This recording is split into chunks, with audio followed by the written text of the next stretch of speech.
I'm interviewing John, who was a good friend, associate, and business partner at one time with Clive. I think he went through a lot of the ups and downs of Clive's, and was in those critical times when Clive almost reinvented himself. And basically we're going to ask John just a few things, maybe of the early days, just anecdotes, things that you remember. Clive. You know, enigma, I think it's not too strong a word really. I'm sure that you may have picked up some details from other people. I think you may have found even some slight discrepancies. Difficult to pin down. Early days, so long ago.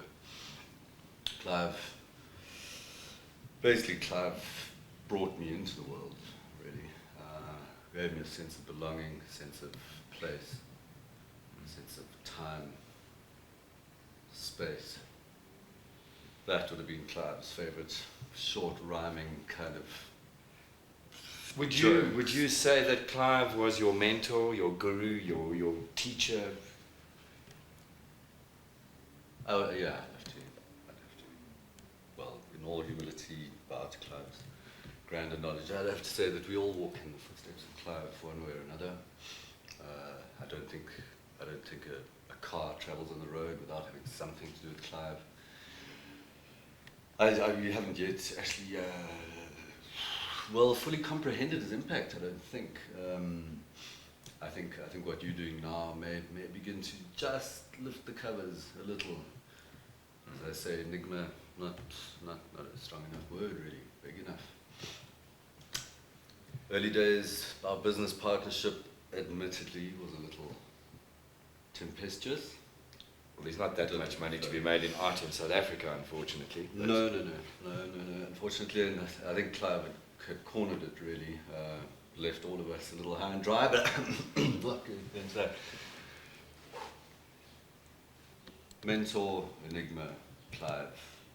When will we see him again? He never really got into the computer art thing. He never got into the pixels, never... Bits and bytes, that wasn't Clive's scene.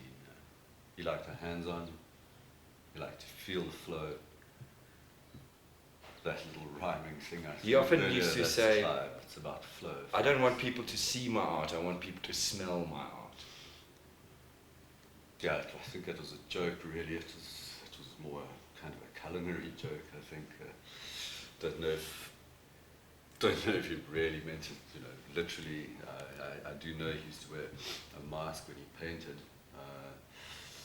Perhaps it was a case of if he felt he cut himself off from the work and allowed other people to, as you say, use their olfactory sense and its appreciation. That may have been part of his joke. Great practical joker. You were very involved with the workshop, the space that he had downtown Johannesburg. Yeah, flooded a couple of times. Bad irrigation, really. I don't know what the problem was. He did say it. But some He people did say it was his. I'm not sure if it ever was really. almost implied it was a den of debauchery at one stage, and had nothing to do with art. Those early days. Early days, debauchery synonymous for life, really. I suppose that's... Debauchery. Today, you know, everybody's so straight-laced, straight up and down. Look, even me, you know, I've had to, well, come clean, really. Well, those were crazy days. We can't go around injecting cocaine directly No, to our absolutely eyeballs anymore. not. In fact, well, Clive, we did spend a bit of time in hospital, a couple of things. I don't know if it was art-related. When he injected himself with a ground-up jockstrap from Nice Buerta, that was at the opening of an exhibition. I think that caused quite a stir. I blush to this day. His installation work, I think that was probably his biggest enigma, where people just couldn't pin him down. You know, he was doing installations that weren't installations, almost, beyond the concept of an installation. Myself, yeah, I think good Chris grasp on that. It was the effect of space and non-space, really, about the entity removed. As much as he may have done the injections, he also did the removals. So I think there was... It's difficult to quite describe it. Almost as if they're not there, you know, the enigma of Clive, a sense of where is he, that feeling of, who knows, is this not his latest installations? You know? Exactly, I mean, faking his own death. Exactly, this is something, you're not the first person to mention it. The press often portrayed him in an almost tragic way. Do you feel that Clive was a tragic person? Look, tragedy requires a fall from greatness, and I don't know if he's fallen. So I don't think I'd tag tragedy in there. I'd say perhaps a little melancholic, perhaps a little sad at times. You know, we miss him a lot. He would have wanted us to embrace what isn't there and what is there, move in between those two spaces, live it to the full.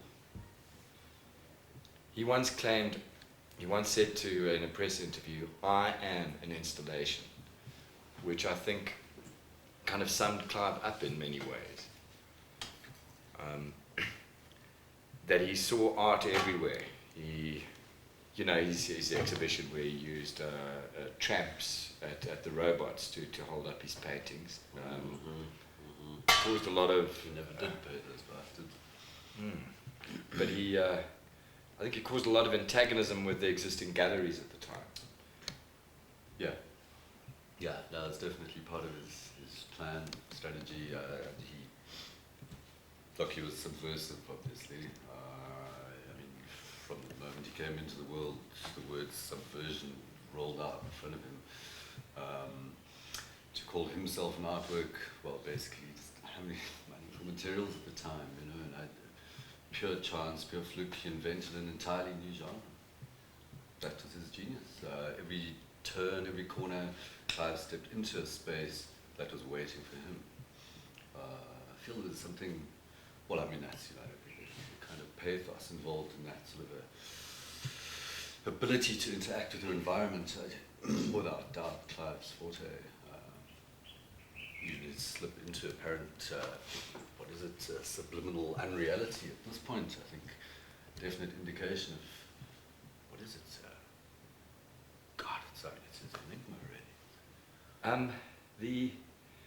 Just to sum up, I think if you could think of one word, a sentence, a phrase, a glance to describe Clive, what would it be? Well, that's a hell of a thing, man. I would have to pretty much go in the vein of his own words, which would have been the absence of presence is the presence of being. That would be Clive. I think, pretty much. John, God forbid that I should ever be able to say a word to his name. Thank you for your time and your insight, and thanks. Thank you again. No, let's have a cup of coffee if you... Thank you. Yeah, Thanks great. for the camera. Thank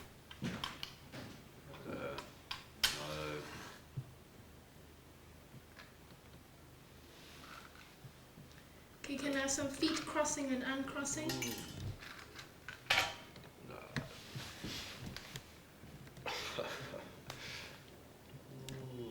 Okay, the foot on the ground, just twiddle it a bit.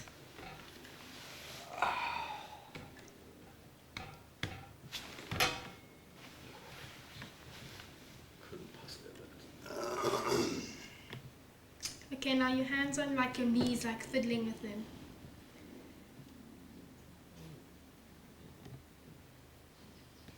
Nervous fiddling.